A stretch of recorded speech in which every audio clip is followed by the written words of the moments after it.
Apa yang dimaksud dengan Pentakosta ketiga? 1. Pentakosta ketiga adalah pencurahan Roh Kudus yang dahsyat di zaman ini, melebihi yang terjadi di Azusa Street. 2. Pentakosta ketiga akan mengakibatkan penuaian jiwa yang terbesar dan yang terakhir sebelum Tuhan Yesus datang kembali. 3. Pentakosta ketiga akan membangkitkan generasi Yeremia, yaitu anak-anak muda yang dipenuhi Roh Kudus, cinta mati-matian kepada Tuhan Yesus, tidak kompromi terhadap dosa, dan akan bergerak untuk memenangkan jiwa. 4.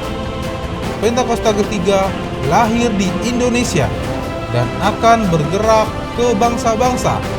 Gerakan ini dari timur ke barat dan akan kembali ke Yerusalem.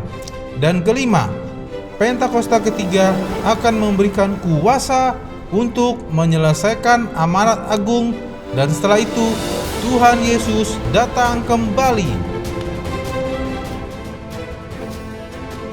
Mazmur 91. Dalam lindungan Allah, orang yang duduk dalam lindungannya Maha Tinggi dan bermalam dalam naungannya Maha Kuasa akan berkata kepada Tuhan, tempat perlindunganku dan kubu pertahananku, Allahku yang kupercayai. Sungguh, Dialah yang akan melepaskan engkau dari jerat penangkap burung, dari penyakit sampar yang busuk. Dengan kepaknya Ia akan melindungi engkau, di bawah sayapnya engkau akan berlindung. Kesetiaannya ialah perisai dan pagar tembok. Engkau tak usah takut terhadap kedahsyatan malam, terhadap panah yang terbang di waktu siang, terhadap penyakit sampar yang berjalan dalam gelap, terhadap penyakit penular yang mengamuk di waktu petang. Walau 1000 orang rebah di sisimu dan 10.000 rebah di sebelah kananmu, tetapi itu tidak akan menimpamu. Engkau hanya menontonnya dengan matamu sendiri dan melihat pembalasan terhadap orang-orang fasik. Sebab Tuhan ialah tempat perlindunganmu, yang Maha Tinggi telah kau buat tempat perteduhanmu. Malapetaka tidak akan menimpa kamu, dan tulah tidak akan mendekat kepada kemahmu. Sebab malaikat-malaikatnya akan memberitakannya kepadamu, untuk menjaga engkau di segala jalanmu.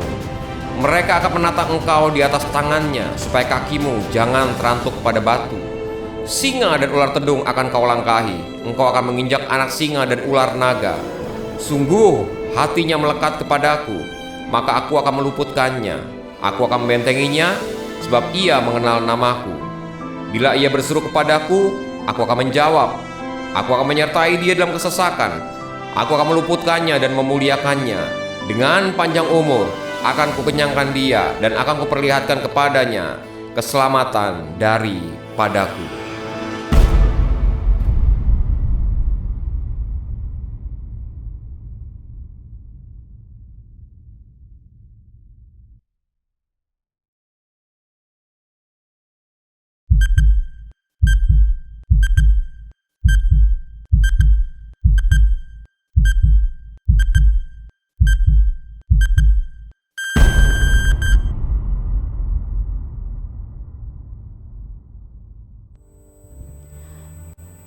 Haleluya, haleluya, shalom. Shalom Bapak Ibu Saudara terkasih. Beri kemuliaan buat Tuhan dulu pagi hari ini. Yes, haleluya. Gak terasa ya Bapak Ibu, kita udah mau masuki bulan November. Bulan depan kita udah mau Natalan, udah mau tutup tahun lagi, udah mau tahun baru lagi. Tapi Tuhan pelihara hidup kita sampai hari ini, amin. Berapapun masalah atau sebesar apapun masalah yang sedang menghimpit hidup kita hari-hari ini Bapak Ibu Saudara terkasih, Filipi 4 ayat 13 berkata, segala perkara dapat kutanggung di dalam Dia yang memberikan kekuatan kepadaku. Perkatakan firman itu setiap hari. Saya dan hamba-hamba Tuhan di sini mungkin tidak tahu apa yang Bapak Ibu sedang hadapi, tapi Allah kita Maha tahu. Amin. Dia jalan kebenaran, Dia jalan kemenangan bagi umatnya. Dia punya banyak solusi untuk masalah hidup kita. Berapa banyak pagi hari ini Anda mau bersepakat dengan Tuhan bahwa Dia sanggup menyelesaikan perkaramu, lambaikan tangan. Haleluya. Puji nama Tuhan. Bapak Ibu Saudara terkasih yang di rumah yang menonton ibadah online pada pagi hari ini, tolong untuk tidak melakukan kegiatan apapun, hormati ibadah Tuhan, hormati ibadah kita pagi hari ini, karena yang kita hadapi, yang kita temui Raja di atas segala raja. Sepakat dengan kami yang di sini Bapak Ibu? Kita siapkan hati kita. Haleluya. Terima kasih Yesus. Haleluya Tuhan. Terima kasih.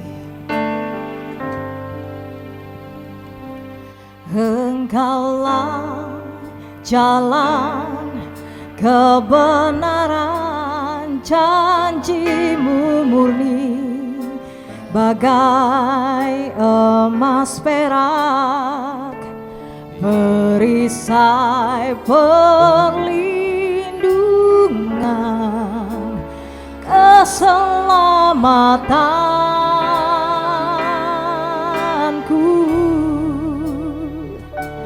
Engkaulah jalan kebenaran, dalam kasih-Mu ada kehidupan, penolong yang setia di dalam kesesakan. Sekali lagi kita naikkan pujian ini. Engkaulah jalan yang sempurna, janji-Mu murni bagai emas perak, perisai perlindungan, keselamatanku. Sekali lagi katakan, Engkaulah jalan kebenaran, dalam kasih-Mu ada kehidupan, penolong yang setia di dalam kesesakan. Katakan, bagaikan langit yang membentang, begitu luas kasih Tuhan, tiada terukur pertolongan-Mu dalam hidupku.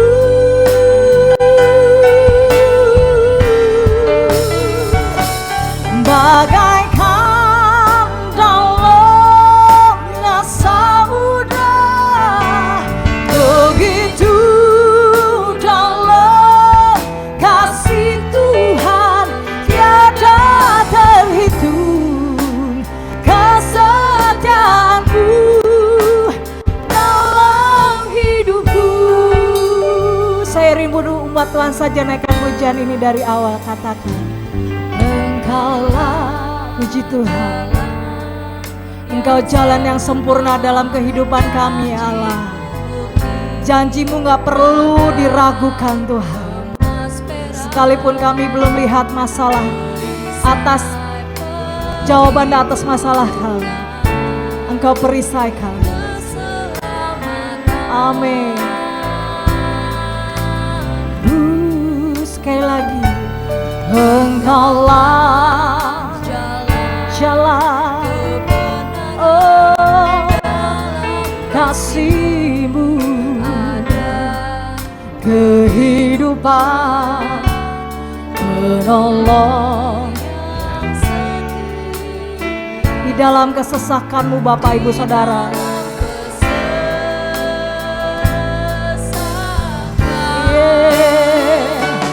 Bagaikan langit yang membentang, begitu luas kasih Tuhan, tiada terhitung pertolongan-Mu dalam hidupku.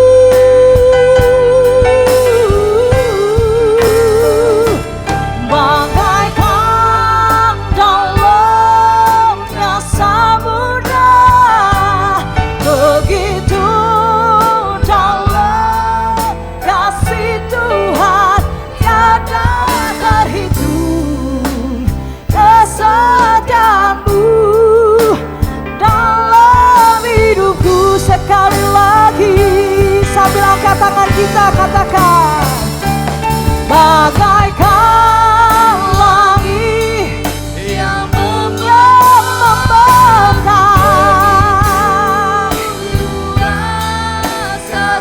kasih-Mu Tuhan, pertolongan-Mu dalam hidupku.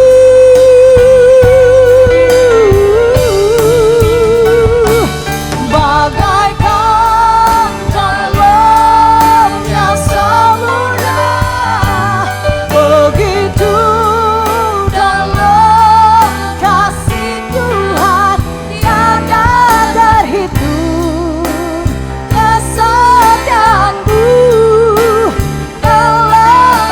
Biar musik memainkan pujian, kita semuanya berbahasa roh dan sembah Dia. Shikara bapa karaka kasekede de pare shekara la baba barakada basondara sekede. Biara la basandara kena masokara baba baraheta kasadere be shekede. Ura baba baba baba baba baba baba baba basandara la bashera bakiri di bashara la baba baba. Ura baba baba baba baba baba baba basandara la bashiri di. Kami percaya kepada Engkau ya Allah sepenuhnya Tuhan, Allah yang berkuasa dan berkuasa atas kehidupan kami. Tidak boleh ada Allah lain di dalam kehidupan kami. Tidak boleh ada Allah lain yang kami sembah. Hanya Yesus Kristus yang kami sembah, dulu dan sekarang dan selama-lamanya. Engkau adalah bagian kami Tuhan, Engkau adalah bagian kami, Engkau adalah bagian kepunyaan kami. Sekalipun kami harus berjalan di dalam lembah kekelaman, firman-Mu berkata, Engkau akan menyertai kami, Engkau akan memberikan jalan keluar atas masalah hidup kami. Tidak ada yang mustahil bagi Allah yang kami sembah di dalam nama Yesus Kristus. Kami berdoa Tuhan, Engkau yang berkuasa di dalam kehidupan kami. Haleluya, haleluya. Bagaikan langit yang membentang, begitu luas kasih Tuhan tiada terhitung keselamatan-Mu dalam hidupku.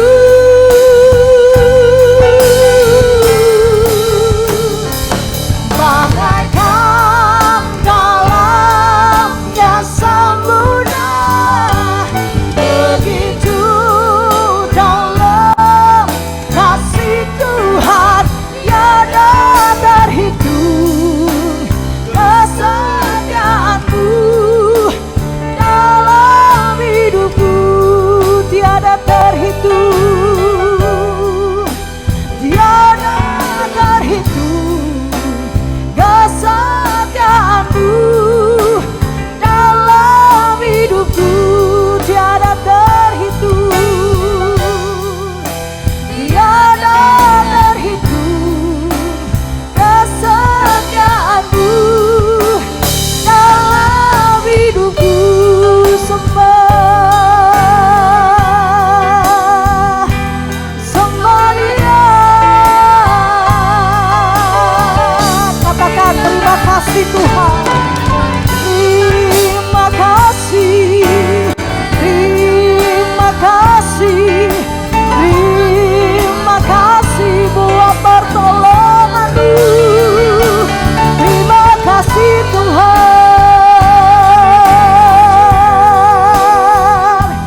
terima kasih Tuhan. Engkaulah kekuatan, perlindungan, gunung batu kami, Allah yang hidup. Haleluya.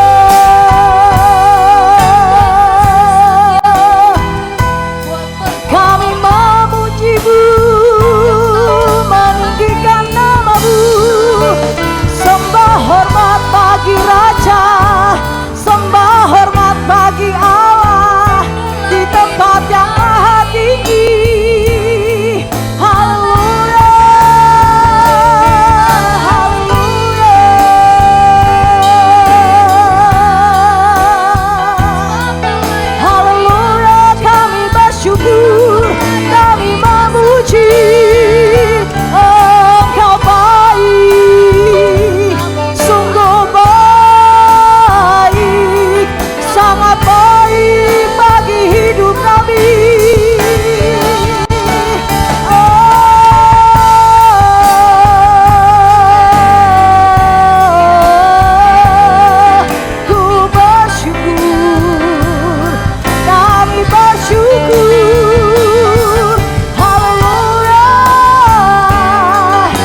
Kami tahu kekuatan kami gak seberapa Tuhan, tapi kami percaya di dalam Engkau.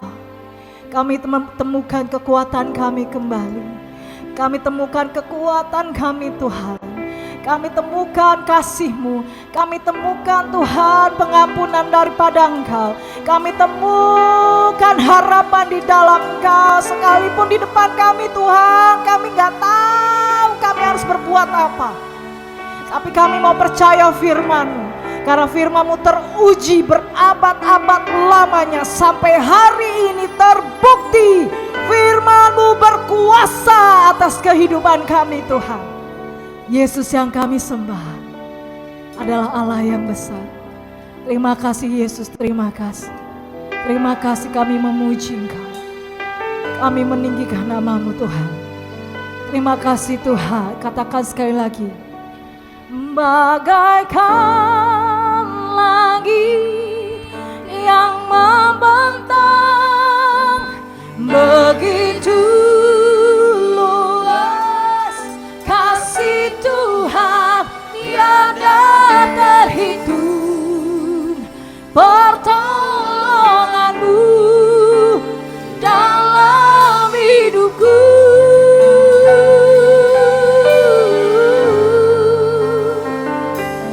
Bagaikan dalamnya samudra, begitu dalam kasih Tuhan tiada terhitung.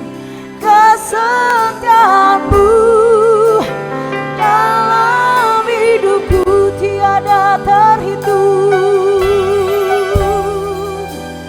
Tiada terhitung kesetiaan-Mu dalam hidupku.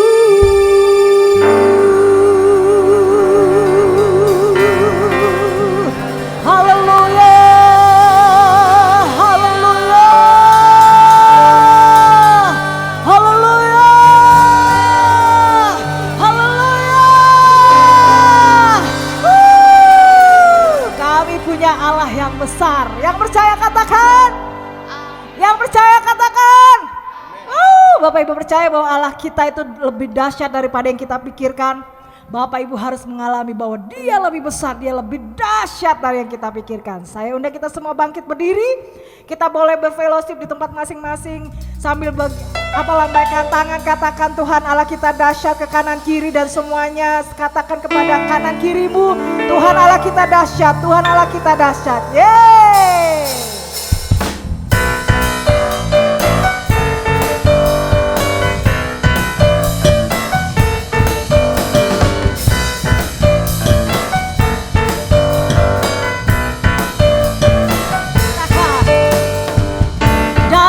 Utara ke selatan terdengar pujian bagi Allah.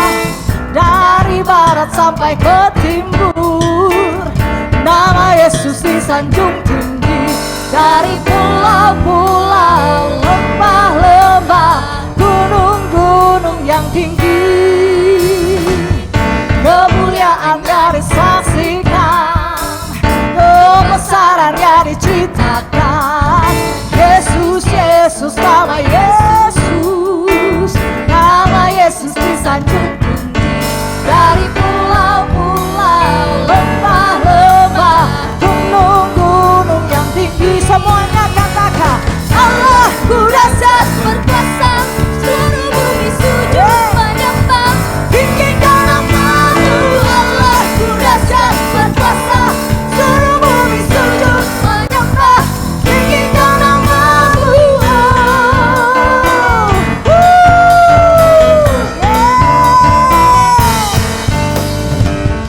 Dari utara ke selatan terdengar pujian bagi Allah. Dari barat sampai ke timur nama Yesus disanjung tinggi. Dari pulau-pulau, lembah-lembah, gunung-gunung yang tinggi, kemuliaan-Nya disaksikan,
kita dahsyat. Amin.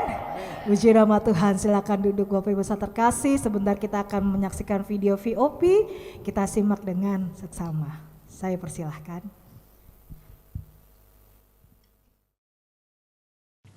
Happy Sunday semua. Dalam edisi Voice of Pentecost kali ini kita akan membahas mengenai paradigma kekudusan bagi generasi yang menyelesaikan amanat agung. Menjaga kekudusan kadang-kadang dianggap sebagai hal yang kuno, bahkan membebani. Benarkah demikian? Apa arti kekudusan yang sesungguhnya? Kekudusan adalah karakter dari Allah yang paling menonjol yang memiliki makna keterpisahan. Salah satu contoh ketika Adam dan Hawa sebagai manusia pertama jatuh di dalam dosa. Mereka harus keluar dari Taman Eden. Hal ini menunjukkan bahwa Allah yang kudus harus terpisah dari manusia yang tidak kudus dan juga terpisah dari segala sesuatu yang bertentangan dengan keseluruhan karakter Allah itu sendiri. Akan tetapi kekudusan Tuhan bukanlah hanya kekudusan yang memisahkan dan menghakimi segala yang tidak kudus, melainkan juga menjangkau manusia yang berdosa dan memberikan pengudusan bagi mereka. Maka dengan itu ada 3 paradigma kekudusan.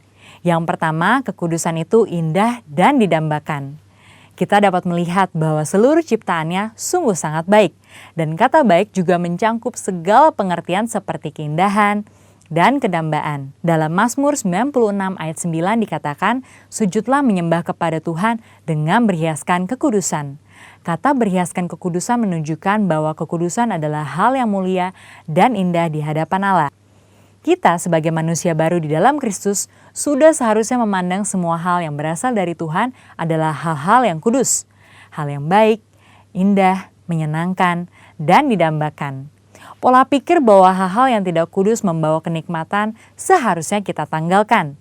Sebagai insan Pentakosta yang hidup bergantung kepada Roh Kudus setiap saat, sudah selayaknya kita mengalami kemenangan dari kedagingan.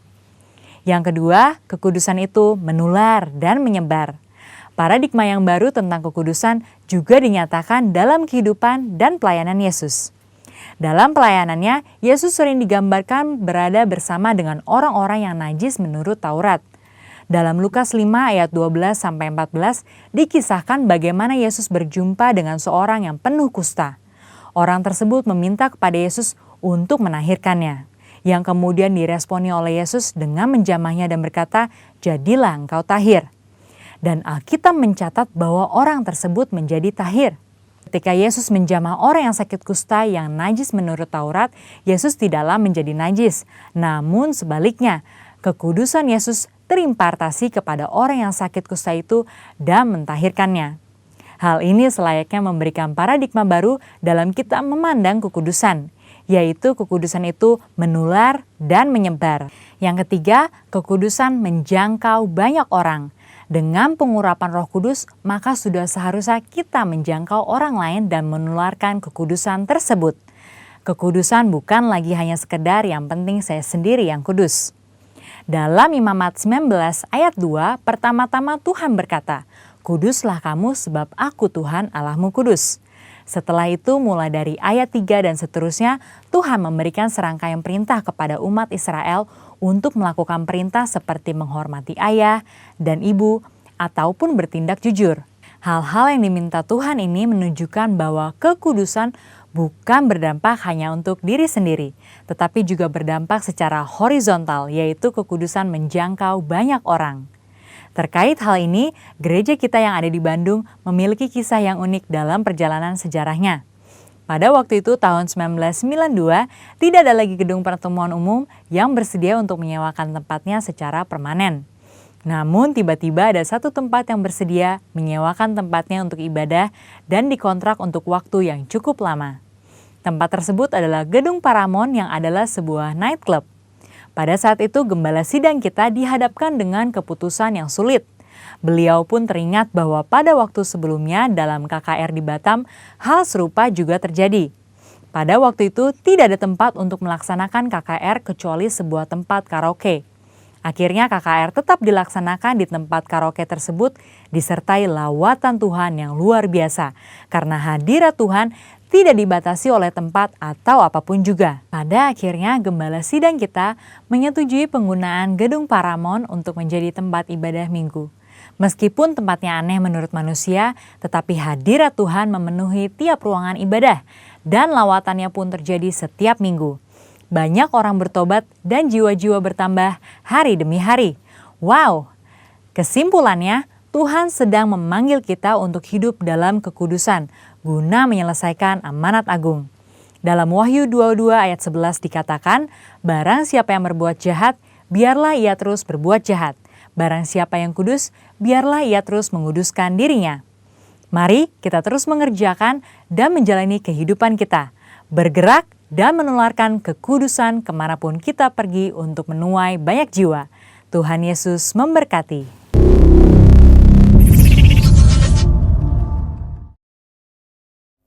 Puji nama Tuhan, kita siapkan hati kita pada pagi hari ini Bapak Ibu saudara terkasih untuk kita mendengarkan firman Tuhan. Haleluya. Lagu ini sebenarnya lagu lama Bapak Ibu saudara terkasih. Di refnya dibilang katakan, ku kan terbang tinggi bagai Raja Wali. Dalam tekanan, aku akan tetap terbang. Aku akan mengatasi setiap badai. Ini lagu luar biasa memberkati hidup saya. Saya nggak ngerti apa sih namanya ya Tuhan, terbang tinggi bagai Raja Wali. Terus Raja Walinya mengatasi badai. Saya coba tuh, memang saya tahu kalau ada badai, Raja Wali terbang makin tinggi. Benar ya Bapak Ibu? Dia nggak keplek turun ke bawah, enggak, makin tinggi. Tapi apa Tuhan korelasinya dengan kehidupan saya sebagai anak-anak-Mu? Apa korelasinya dengan hidup saya? Tahun ini Bapak Ibu saudara kasih, Tuhan banyak bukain atas hidup saya. Badai itu segunung Bapak Ibu saudara kasih.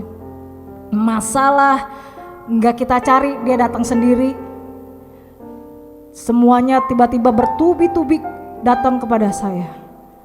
Tapi waktu saya datang kepada Tuhan, saya menyerahkan, saya mau dipimpin, saya mau dituntun oleh kebenaran Tuhan, saya mau hidup dalam ketetapan Tuhan, yaitu di dalam firman-Nya.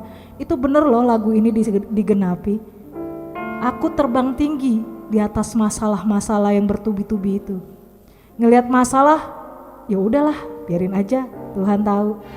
Enggak lagi yang dulu, aduh ini mikir ini gimana jalan keluarnya, nyari sendiri, pakai pikiran sendiri.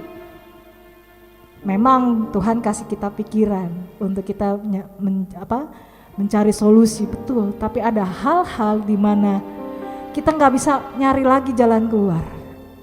Nggak tahu saya harus mau bagaimana. Bikin begini malah salah, bikin begitu malah salah, bikin begini tambah kacau, bikin begini padahal semuanya menurut saya benar. Tapi waktu saya menyerahkan, lagu ini benar-benar digenapi. Pada pagi hari ini Bapak Ibu saudara terkasih, biar juga ini menggenapi, memberkati kita semua. Anda dan saya bukan Kristen-Kristen anak-anak, amin. Kita semua Kristen yang dewasa ya, amin. Puji nama Tuhan. Yuk kita siapkan hati kita pagi hari ini. Biarlah firman itu membajak hati kita, membenahi hidup kita, memberkati kehidupan kita. Amin.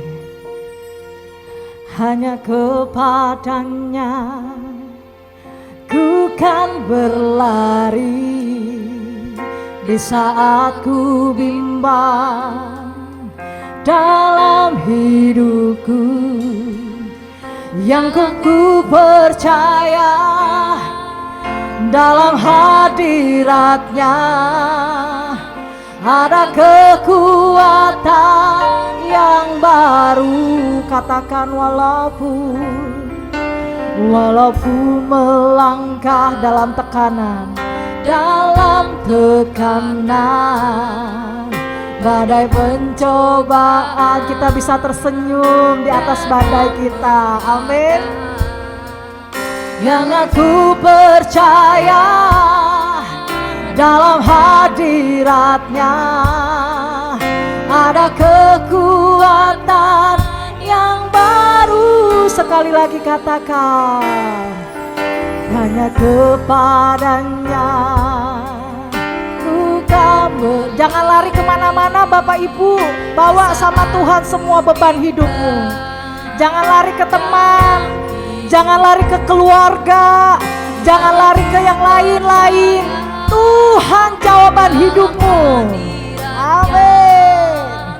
Ada kekuatan yang baru walau kami melangkah, walau ku melangkah. Di sini ditekan, di sana ditekan, bertubi-tubi datang. Dengar baik, Tuhan mau membawa kita seperti Raja Wali. Yes. Dalam hadiratnya ada kekuatan yang baru. Ku kan terbang tinggi bagai Raja Wali di atas segala persoalan hidupku, dan aku percaya saat ku bersama Dia, tiada yang mustahil bagi Dia. Ku kan terbang tinggi bagai Raja Wali.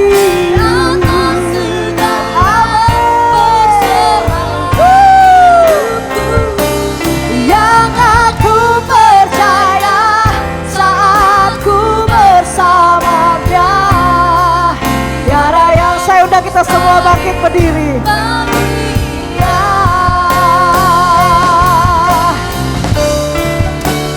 Ku kan terbang tinggi bagai Raja Wali persoalan hidupku, yang aku percaya saat ku bersama Dia, tiada yang mustahil bagi Dia.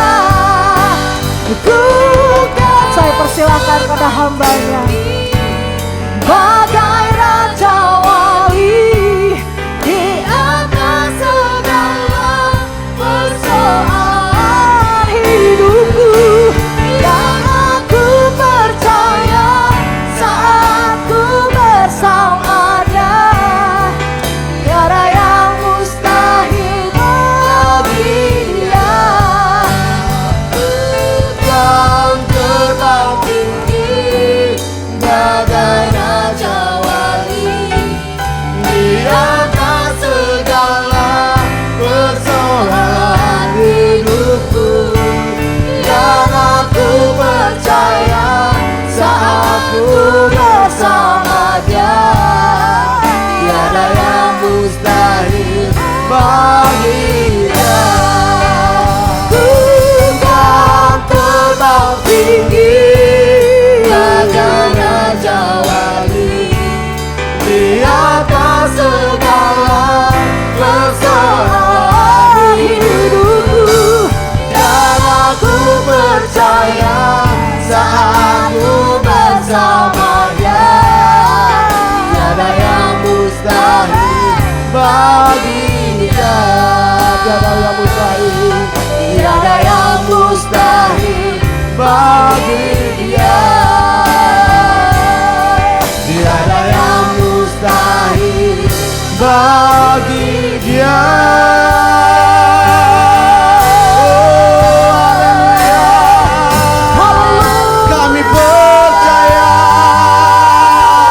Kami percaya akan firman-Mu.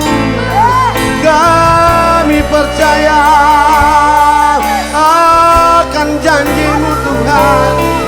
Kami menyadari Tuhan yang sanggup memberikan jalan bagi kami, Tuhan yang buka jalan bagi kami. Yesus Tuhan, Yesus Tuhan. Oh haleluya, haleluya. Tiada yang mustahil, tiada yang mustahil bagi-Mu. Oh haleluya, haleluya.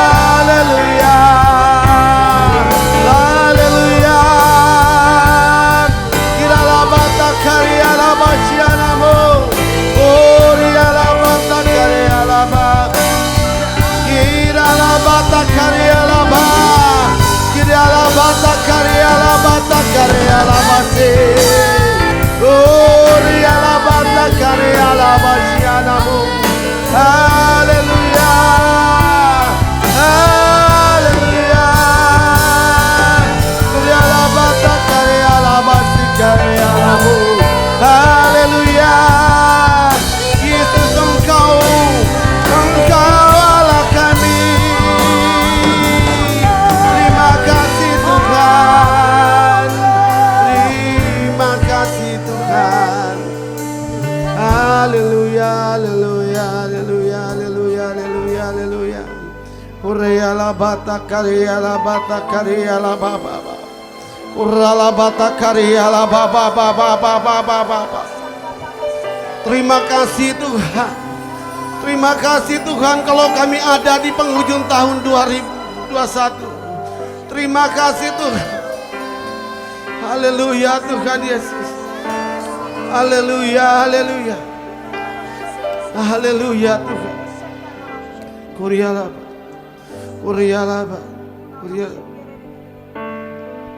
Segala pujian syukur bagimu. Kau hadir dalam hidup. Kini ku datang sujud di hadapanmu, memujimu, menyembahmu, Yesus, ku menyembah.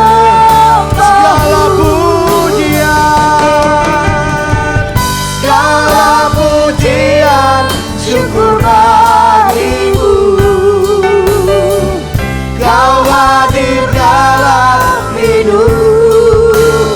Kini ku datang sujud di hadapanmu, memujimu, menyembahmu, Yesus, ku menyembah. Sekali lagi katakan segala pujian, syukur bagimu. Kau hadir dalam hidup. Kini ku datang sujud di hadapanmu, memujimu, menyembahmu, Yesus, ku memujimu Tuhan, memujimu, menyembahmu, Yesus, ku kami memujimu Yesus, memujimu, menyembahmu, Yesus, ku menyembahmu.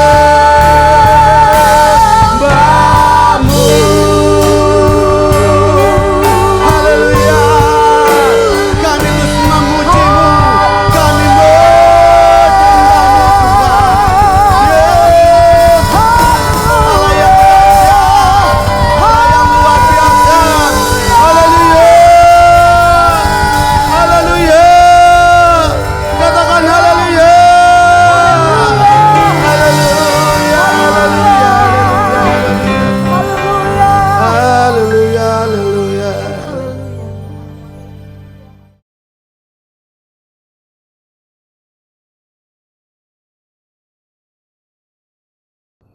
Shalom, Jemaat HOG di Ambon dan Jemaat CK9 di semua cabang yang berada di Jakarta yang dikasihi Tuhan. Senang bisa berjumpa dengan saudara pada hari ini untuk bisa membagi kebenaran firman Tuhan. Saudara, tanpa terasa kita sudah berada di penghujung tahun. Pada bulan Desember tahun 2021 dan pada bulan Desember ini umat Kristiani mulai merayakan Natal. Hari ini saya akan berbicara dengan judul khotbah Amazing Grace, kasih anugerah yang luar biasa. Saudara, ayatnya di dalam Yohanes 3 ayat yang ke-16. Karena begitu besar kasih Allah akan dunia ini, sehingga ia telah mengaruniakan anaknya yang tunggal, supaya setiap orang yang percaya kepadanya tidak binasa, melainkan beroleh hidup yang kekal. Saudara, katakan kiri kanan saudara, Allah sangat mengasihi saudara dan saya. Saudara, dasar dari kelahiran Yesus dan seluruh karyanya di dunia ini adalah kasih. Kasih akan dunia ini termasuk umat ciptaannya. Supaya kita yang percaya kepadanya tidak binasa, tetapi beroleh hidup yang kekal. Manusia binasa karena dosa. Sejak Adam dan Hawa jatuh ke dalam dosa, semua manusia menjadi berdosa.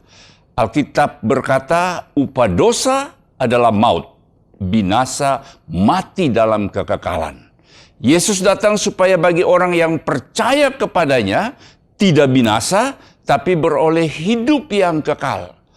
Kuncinya yang percaya kepadanya.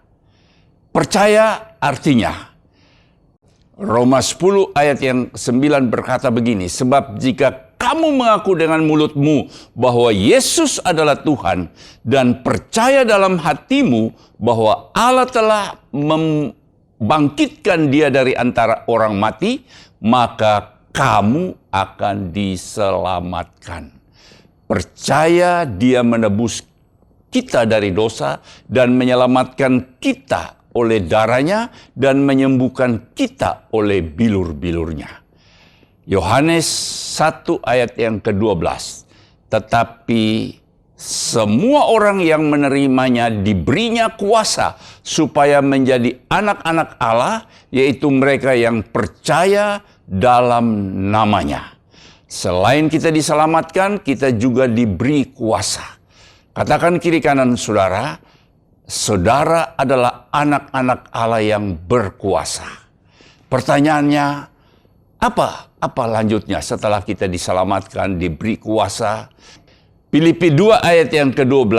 Hai saudara-saudaraku yang kekasih, kamu senantiasa taat, karena itu tetaplah kerjakanlah keselamatanmu dengan takut dan gentar, bukan saja seperti aku masih hadir, tetapi terlebih pula sekarang waktu aku tidak hadir. Artinya mengerjakan keselamatan adalah seperti ini. Sebagai orang percaya yang telah diselamatkan oleh kasih karunia, kita harus mengerjakan keselamatan kita sampai akhir. 2 Timotius 4 ayat yang ke-7. Aku telah mengakhiri pertandingan yang baik. Aku telah mencapai garis akhir dan aku telah memelihara iman. Jika kita lalai melakukan hal ini, kita akan kehilangan keselamatan yang telah diberikan kepada kita. Yang perlu kita perhatikan yang pertama, kita tidak mengerjakan keselamatan kita dengan usaha manusia saja, dengan kemampuan kita saja, tetapi dengan kasih karunia Allah dan kuasa roh yang diberikan kepada kita. Yang kedua, mengerjakan keselamatan kita artinya kita harus menentang dosa dan mengikuti keinginan Roh Kudus di dalam hati kita. Hal ini meliputi usaha yang terus-menerus untuk menggunakan setiap cara yang ditetapkan Allah untuk mengalahkan kejahatan dan menyatakan kehidupan Kristus. Mengerjakan keselamatan kita berpusat pada pentingnya pengudusan. Berikutnya, kita mengerjakan keselamatan kita dengan senantiasa mendekatkan diri pada Kristus dan menerima kuasanya untuk berkehendak dan berbuat menurut kerelaannya. Demikianlah kita menjadi kawan sekerja Allah dengan menyempurnakan keselamatan kita di surga. Saya mendapatkan bahwa goal atau target dari kedatangan Yesus di dunia ini bukan hanya supaya kita beroleh hidup yang kekal saja, tetapi juga supaya selama kita berada di dunia ini bisa menikmati hidup yang bermakna. Bagaimana agar kelahiran Yesus bermakna bagi hidup kita? Hidup yang berkemenangan, hidup yang bersaksi dan berdampak kepada orang lain. Beberapa faktor yang menentukan. Yang pertama, kita lihat di sini di Wahyu 3 ayat yang ke-20. Lihat, aku berdiri di muka pintu dan mengetuk.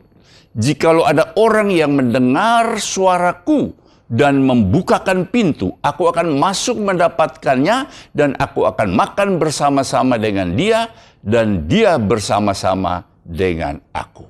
Saudara, kita lihat di sini, jika ada orang yang mendengar suaraku. Jadi kita lihat di sini inisiatifnya itu bukan di tangan Tuhan Yesus, tapi dari kita.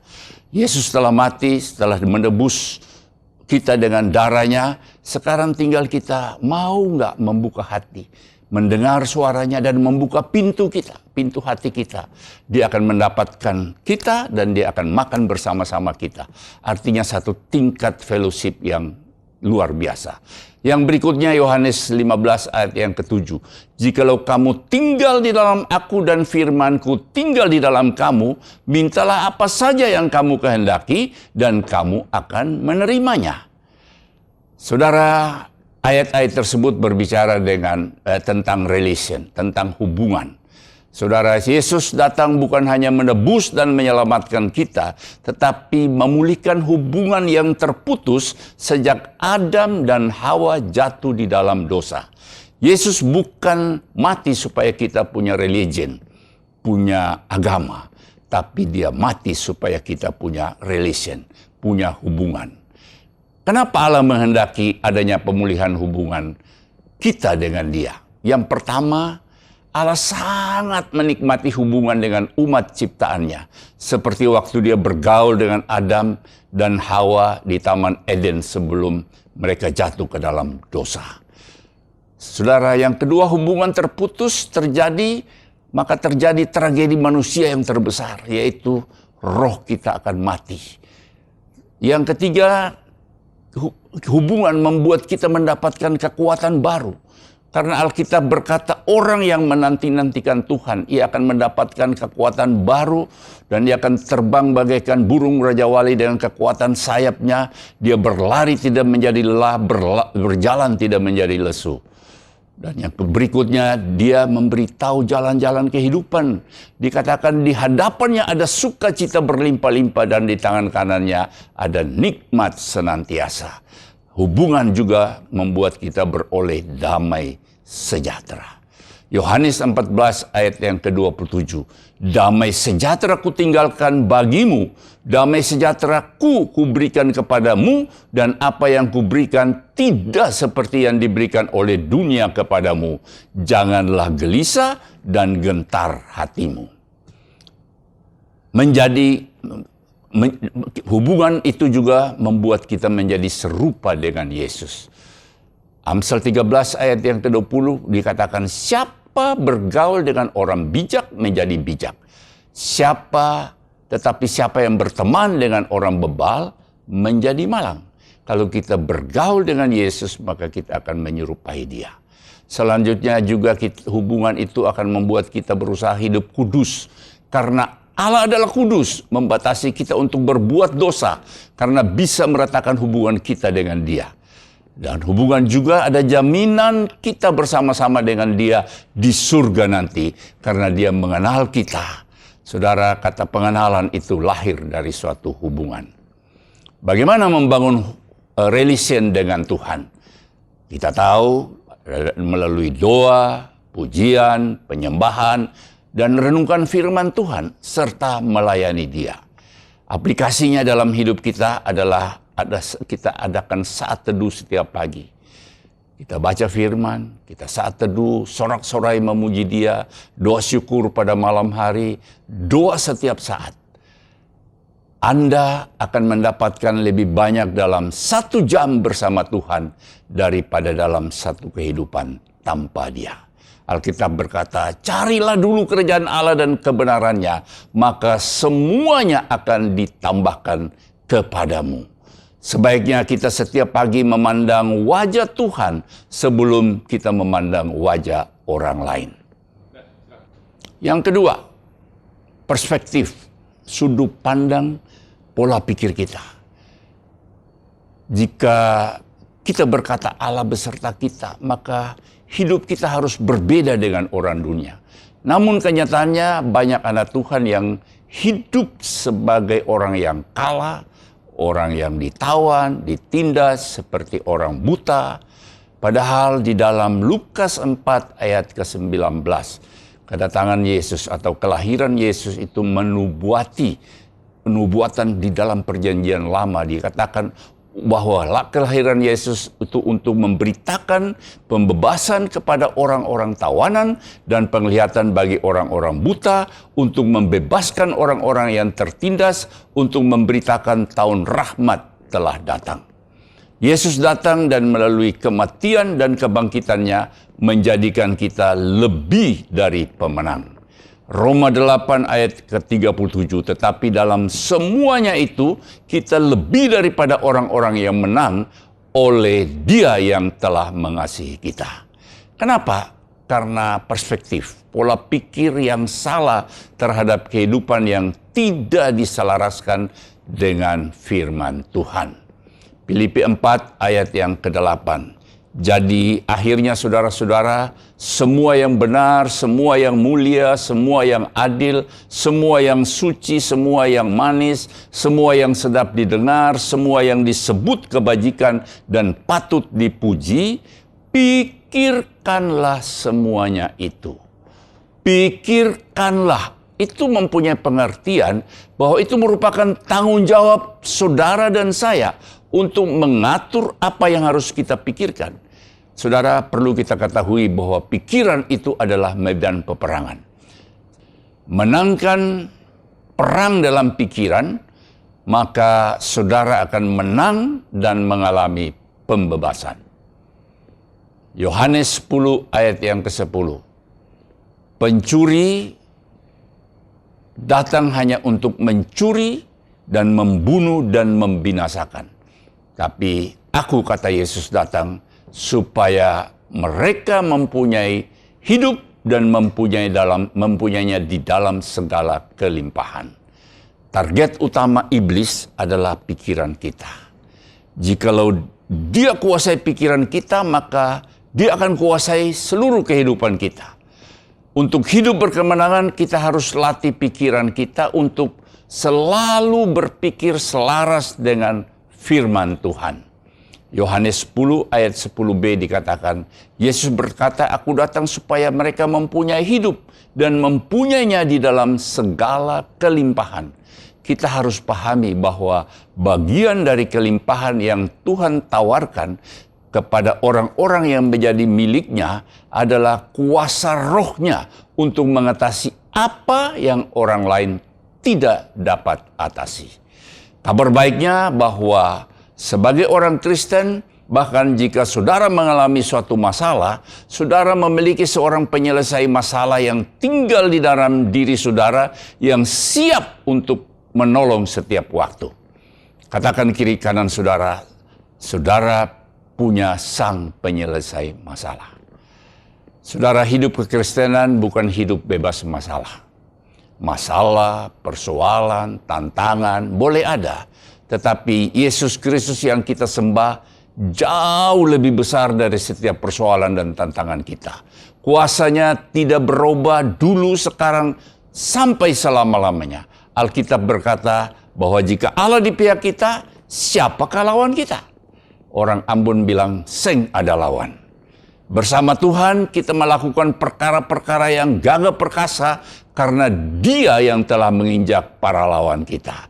Dia yang bertindak dan Dia yang menyelesaikan bagi kita. Yesaya 43 ayat yang kedua. Apabila engkau menyeberang melalui air, aku akan menyertai engkau. Atau melalui sungai, engkau tidak akan dihanyutkan. Apabila engkau berjalan melalui api, engkau tidak akan dihanguskan dan nyala api tidak akan membakar engkau. Yesaya 41 ayat yang ke-10 dikatakan, janganlah takut sebab aku menyertai engkau. Janganlah bimbang sebab aku ini Allahmu. Aku akan meneguhkannya, bahkan aku akan menolong engkau. Aku akan memegang kau dengan tangan kananku yang membawa kemenangan. Roma 8 ayat ke-28, kita tahu sekarang bahwa Allah turut bekerja dalam segala sesuatu untuk mendatangkan kebaikan bagi mereka yang mengasihi Dia, yaitu bagi mereka yang terpanggil sesuai dengan rencana Allah. Saudara, masalah fokus. Nah, saya kasih ilustrasi atau contoh di dalam Alkitab antara Kaleb dan Yosua dan 10 pengintai lain. Fokus mereka berbeda. Kaleb dan Yosua fokus kepada apa yang Tuhan janjikan. Sedangkan 10 pengintai lain fokus kepada keadaan. Kita lebih terpancing untuk fokus kepada keadaan daripada janji Tuhan. Fokus kepada masalah daripada iman kepada janji Tuhan. Fokus kepada masalah mendatangkan ketakutan. Sebaliknya fokus kepada iman membangkitkan semangat dan keberanian. Di dalam kehidupan, iman dan ketakutan akan muncul bersama-sama di dalam diri saudara. Dan saudara harus memilih mana yang harus saudara menangkan. Ada yang menulis begini, 2 sifat berdenyut di dalam dada saya. Yang satu menyedihkan, yang lain membahagiakan. Yang satu saya cintai, yang lain saya benci. Yang saya pelihara akan lebih unggul. Masalahnya kedua emosi itu akan selalu ada di dalam diri saudara. Emosi yang terus saudara beli makan atau pelihara akan menguasai hidup saudara. Saudara tidak dapat mengharapkan ketakutan pergi dengan sendirinya. Jika saudara terus-menerus berfokus kepada ketakutan, saudara memeliharanya dan berhenti memeranginya, perasaan itu akan semakin kuat. Cara pada akhirnya yang dapat mengalahkannya adalah membuatnya mati kelaparan. Jangan berikan waktu dan energi Anda pada ketakutan, gosip, berita-berita negatif, dan film-film yang mengerikan. Berfokuslah pada iman dan peliharalah. Semakin banyak waktu dan energi yang saudara berikan pada iman akan semakin menjadi kuat. Dan kapanpun saudara merasa takut untuk melakukan sesuatu, maju dan kerjakan saja. Sikap saudara akan diprogram ulang. Saya kasih contoh seperti waktu kita mau masuk di dalam kolam renang. Kita pertama kali rasa dingin, tetapi waktu kita masuk di dalam kolam renang itu tidak ada lagi perasaan dingin. Ketika saudara merasa takut, itu berarti saudara harus berjalan, saudara harus bertindak, dan bukannya berhenti, berjuang lebih keras, bukan menyerah saja. Emosi mana yang saudara pelihara, pilihlah untuk memelihara iman dan keberanian. Maurice Cerullo dia menulis begini, judulnya Mata yang Tertuju kepada Tuhan. Janganlah engkau memandang kepada keadaanmu, tapi pandanglah kepada kebesaran Allah. Jika engkau senantiasa memandang kepada keadaanmu, maka iblis akan memakai keadaanmu itu untuk mengalahkan engkau dan menyalahkan firman Tuhan, firman yang kekal dan kudus itu. Kemenanganmu terletak jika matamu senantiasa tertuju kepada Tuhan dan janji-janjinya. Bukankah Dia telah berjanji bahwa Dia akan menuntun engkau langkah demi langkah, bukan melangkah sekaligus, tetapi langkah demi langkah, dan setiap langkah merupakan mujizat bagi saudara. Saudara, Kaleb dan Yosua membawa kabar baik, penuh keyakinan dan iman akan Tuhan, dan berkata dengan penuh percaya. Saudara, pergunakan senjata peperangan Allah, yaitu puji-pujian dan sorak-sorai. Setiap pagi saya selalu memuji Tuhan, itu sebagai senjata peperangan untuk saya menangkan pola pikir yang selalu selaras dengan firman Tuhan. Yang ketiga, ministry atau melayani. Matius 28 ayat 18-20, Yesus mendekati mereka dan berkata, "Kepadaku telah diberikan segala kuasa di surga dan di bumi. Karena itu pergilah, jadikanlah semua bangsa muridku, dan baptislah mereka dalam nama Bapa dan Anak dan Roh Kudus. Dan ajarlah mereka melakukan segala sesuatu yang telah kuperintahkan kepadamu, dan ketahuilah aku menyertai kamu senantiasa sampai akhir zaman." Mazmur 37 ayat 3-4. Percayalah kepada Tuhan dan lakukanlah yang baik. Diamlah di negeri dan berlakulah setia. Dan bergembiralah karena Tuhan, maka Ia akan memberikan kepadamu apa yang diinginkan hatimu. Saudara, Albert Schweitzer, dia berkata begini, saya tidak tahu apa takdir saudara. Namun satu hal saya tahu, satu-satunya orang di antara saudara sekalian yang akan benar-benar bahagia adalah orang yang telah mencari dan menemukan untuk melayani. Berfokus pada orang lain bisa memberi saudara tujuan. Berfokus kepada orang lain bisa memberi saudara energi. Terus-menerus berfokus pada diri sendiri bisa membuat saudara kehilangan energi. Sedangkan berfokus pada orang lain memberikan pengaruh yang sebaliknya. Saudara, menurut data, 84% orang berpikir tentang dirinya sendiri. Hanya 16% orang berpikir tentang orang lain. Yang ketiga, berfokus pada orang lain bisa memberi saudara rasa puas. Melayani orang lain sesungguhnya menumbuhkan kesehatan dan menghadirkan kebahagiaan. Pepatah China berkata begini, jika Anda ingin kebahagiaan selama 1 jam, katanya pergilah tidur siang. Jika Anda ingin bahagia dalam 1 hari, pergilah memancing. Jika ingin bahagia selama 1 bulan, katanya menikahlah. Kalau ingin bahagia selama 1 tahun, terima warisan. Tapi jika Anda ingin bahagia seumur hidup, bantulah orang lain. Sesungguhnya, saudara bisa membantu diri sendiri dengan cara membantu orang lain. Anda bisa mendapatkan segala sesuatu yang Anda inginkan dalam hidup ini jika Anda cukup banyak membantu orang lain mendapatkan apa yang mereka inginkan. Saudara, lupakanlah berusaha menemukan kebahagiaan dengan cara memenuhi kebutuhan saudara terlebih dahulu. Mulailah hari ini, tanyakanlah kepada diri sendiri, apa yang bisa saya lakukan untuk melupakan diri saya sendiri dan berfokus kepada orang lain. Sisihkanlah kebutuhan saudara dan lakukanlah sesuatu yang spesifik hari ini yang akan membantu saudara tidak lagi memikirkan diri saudara sendiri. Ingat, kesuksesan dalam hidup ini sangat berhubungan dengan apa yang saudara lakukan untuk orang lain.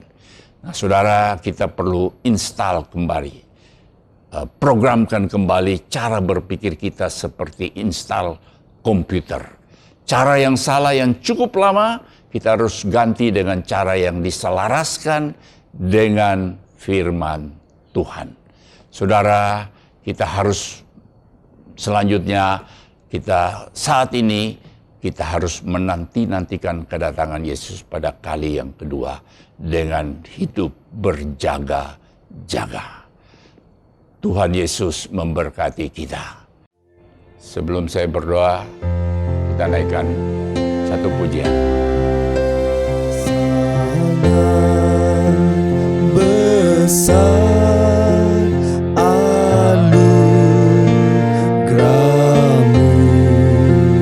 yang beri aku selamat.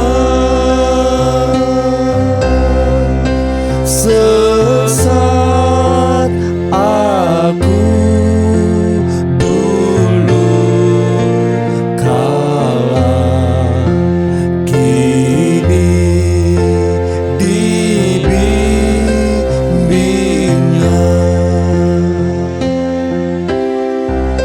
Sesat aku dulu kala, kini dibimbingnya.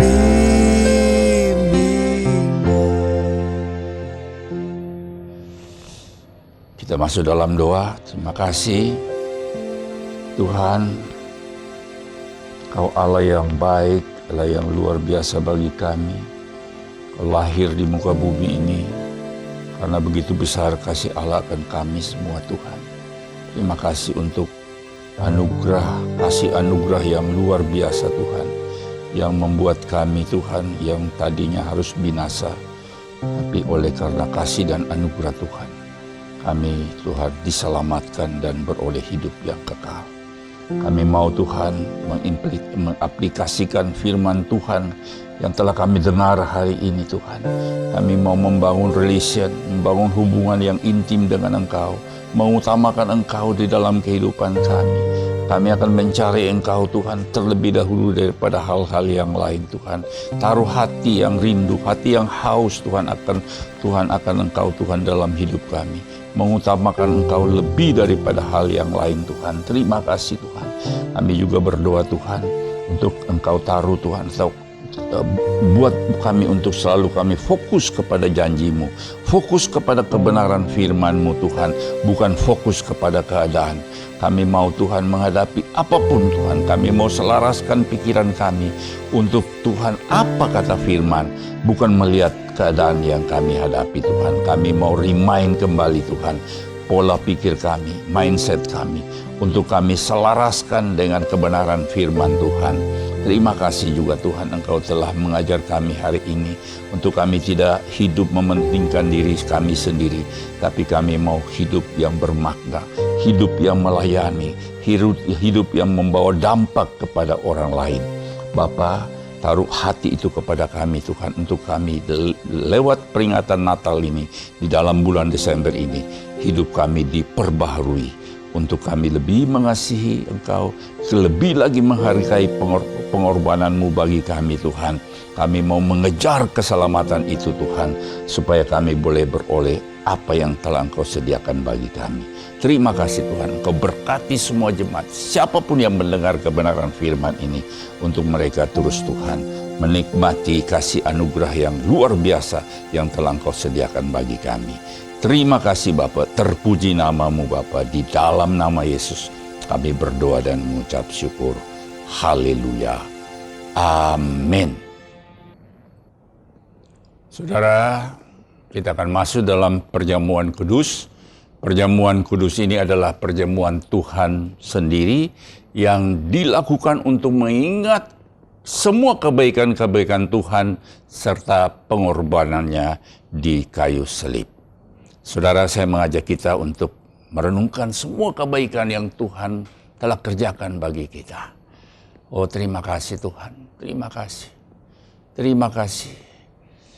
Kami yang berdosa, kami yang harusnya binasa, tapi oleh kasih dan anugerah Tuhan, Engkau Tuhan rela mengorbankan Tuhan diri-Mu dengan darah yang tercurah. Engkau Tuhan selamatkan kami, bilur-bilur-Mu menyembuhkan kami. Engkau menuntun kami dengan Roh-Mu yang kudus. Engkau menegur kami waktu kami salah. Engkau menghibur kami waktu kami susah. Engkau berikan kekuatan kepada kami waktu kami lemah. Terima kasih untuk semua yang telah Engkau lakukan bagi kami Tuhan. Terima kasih Tuhan untuk semua kebaikan-Mu Bapa. Terima kasih, oh glory bagi-Mu Tuhan. Glory bagi-Mu. Terima kasih Bapa. Terima kasih. Saudara, perjamuan kudus ini merupakan satu sakramen. Artinya tanda dari sesuatu yang suci, yang mendatangkan anugerah atau berkat Tuhan bagi setiap orang yang percaya, asalkan setiap orang yang makan dan minum dari roti dan anggur ini yang melambangkan tubuh dan darah Kristus dengan cara yang benar. Artinya tidak menyimpan sakit hati, benci, dan dengki, serta dosa. Oleh karena itu, mari kita menguji diri kita masing-masing. Kalau di antara kita ada seperti itu, datang menghadap kepada Tuhan, berdoa, minta ampun, supaya Tuhan sucikan kita. Oh, terima kasih Tuhan, terima kasih. Terima kasih, ampuni kami kalau kami bersalah Tuhan. Sucikan kami dengan darah-Mu, untuk kami layak Tuhan, untuk masuk dalam perjamuan kudus ini Tuhan. Oh, terima kasih Tuhan, terima kasih. Engkau baik Tuhan, terima kasih. Terima kasih Bapa, terima kasih. Terima kasih Bapa, Engkau telah melayakkan kami hamba-hamba-Mu dan anak-anak-Mu untuk sehidangan dengan Engkau. Saudara, sebab apa yang telah kuteruskan kepadamu telah aku terima dari Tuhan, yaitu bahwa Tuhan Yesus pada malam waktu ia diserahkan, dia mengambil roti, kita angkat roti kita di tangan kanan kita tinggi-tinggi, dan sesudah itu dia mengucapkan syukur atasnya. Ia memecah-mecahkan roti dan berkata, inilah tubuhku yang diserahkan bagi kamu. Perbuatlah ini menjadi peringatan akan aku. Saudara, bukankah roti yang kita pecah-pecahkan ini adalah persekutuan kita dengan tubuh Kristus? Mari kita makan di dalam nama Yesus.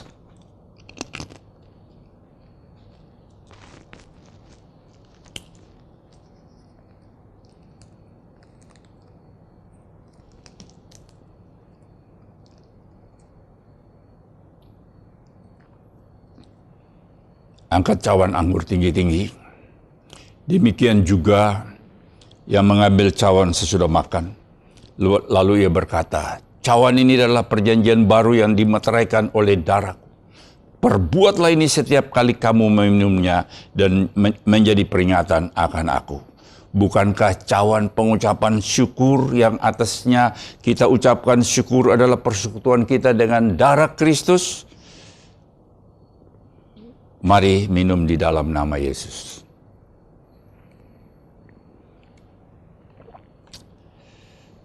Naikkan ucapan syukur dan terima kasih. Terima kasih Tuhan.